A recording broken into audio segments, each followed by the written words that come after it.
Hello all, this month I thought I'd give you a tour around the estate, show you the crops which we grow on the farm and on the estate here at Revesby. Little introduction into each one, what we do with them, where they go to, and then going forward each month just pick a couple of them and go into a little bit more detail. So we'll hit the road and I hope you enjoyed the tour around the estate.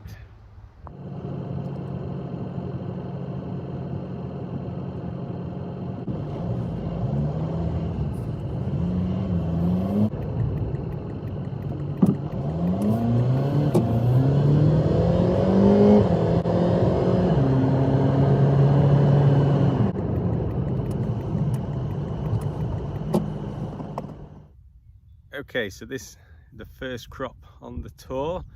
These are our winter beans. Lovely crop, winter beans this time of year. Lovely perfume smell coming off them. The idea with that perfume is to attract the bees. If you have a look down at the bean, you can see the flower or flowers on them. So these need pollinating. These aren't a self-pollinator. These need the insects, the bees, to come and pollinate all these flowers to set the beans. Now lower down on the earlier flowers, you can see here these ones drying off. We'll just pull these gently off. There should be, can't see, they're still pretty young, but you'll get the bean pods. There we go. There's a bean pod. Just here, set on that one. So the flowers. So now these beans, these are grown. They're a Fabia bean. They are either for human consumption. A lot of them go over to Egypt, where it's a main staple of their diet over there, or they can be used as protein in animal feed. And there's a pod just there, just pulled off on that one. But these actual crop here are being grown for seed, so these will be used for seed for other farmers to sow on to grow for theirs. Now these are a winter bean. We have a winter and a spring bean on the farm, but these ones are winter, so these ones were drilled in November. We normally aim sort of middle of October, but the weather last year didn't allow us to get on, so these have been grown in November. These will come through to harvest end of August, beginning of September really. Normally there's a lot more height on them, but the dry weather we're having at the moment is really holding them back. So in the pods we'll end up with around 4 beans in each pod. We'll end up with 2 to 3 pods set on each little spur off here. There's another one all the way up.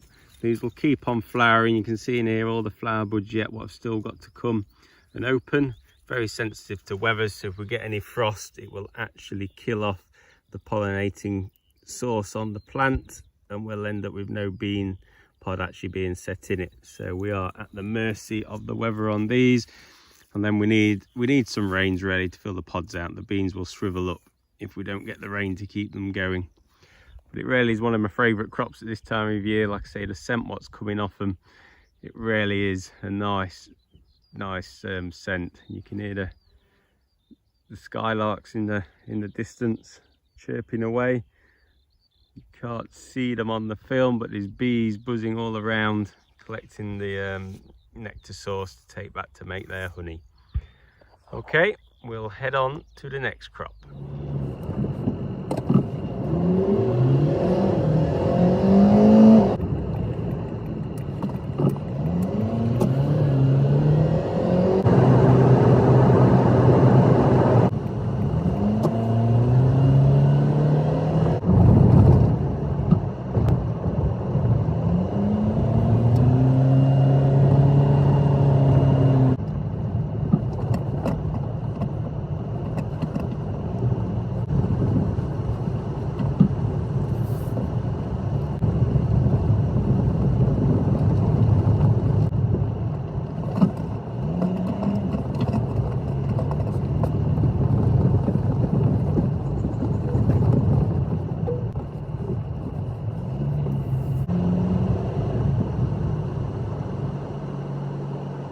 Okay, so now we come to to a crop of spring beans. So Fabia beans again, same exactly the same type of bean, but these are a spring bean. So these were drilled in March, towards the end of March.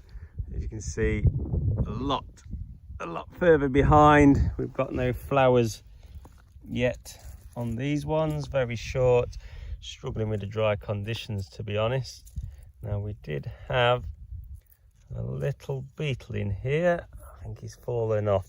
All these notchings out of the leaf, as you can see here, all these little notches is done by a little beetle called the pea and bean weevil.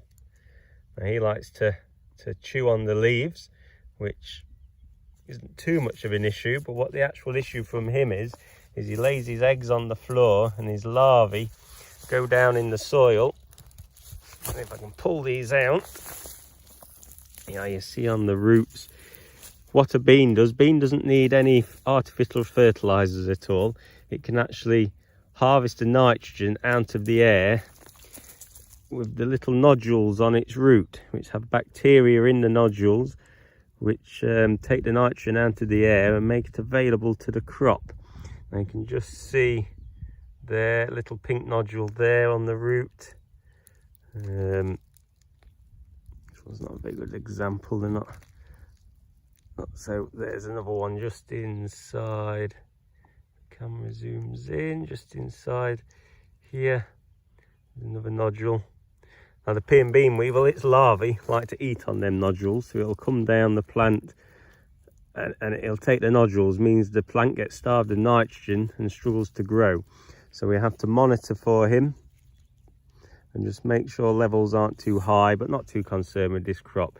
It's not decimating it, there's not too much noduling on it.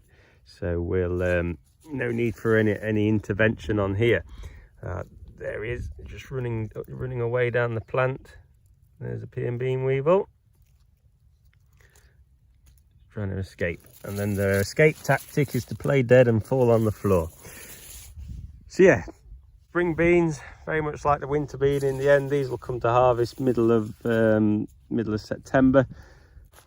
And then another crop what we have on the farm, this isn't a crop what we'll take to harvest, but it's a very important crop nevertheless, especially next to the beans there, because this will be harbouring bees at the moment. So this is our pollen and nectar mixers. So these are providing pollen and nectar for the bees.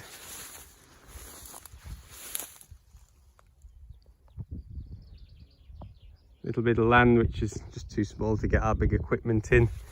So rather than doing nothing with it or trying to farm it and do not, put these aside just to feed nature, really, give nature a helping hand. The more beneficial insects we can get in here, the better it is for our crops. It means there's less pressure from pests on them. Back, we've got our third crop. So far I've had winter beans, spring beans, and now we've got a crop of spring oats. So again, spring being the name, means it was drilled in spring. Middle March these went in. Now these oats are things like when you buy your Quaker oats, porridge oats, that's what these are going for. These are all destined for the human market. So these will go into the mills to be made into breakfast cereals or flours and such like. Really good spring crop, very aggressive growth habit. Grows, shuts out weeds underneath, doesn't allow the light down into it, so it helps us in the rotation to combat weeds. Another way, rather than using chemicals, really just helps us take the pressure off having to use chemistry. So we try and use nature where we can. Now, if you can see down here, all these little white marks, we do a lot of trials on the farm in conjunction with Agri. So here we've got different varieties growing in small plots, 2 metre wide plots by 10 metres long, just assessing all the varieties which we've got available to us, seeing how they respond to diseases, pests, and then the overall yield on it, and just gives us a better understanding of what to be growing and how to manage them. Okay, so back in the truck, back on the road. We'll head off now. I think we'll go and see some spring wheat and then we'll be on to some oilseed rape.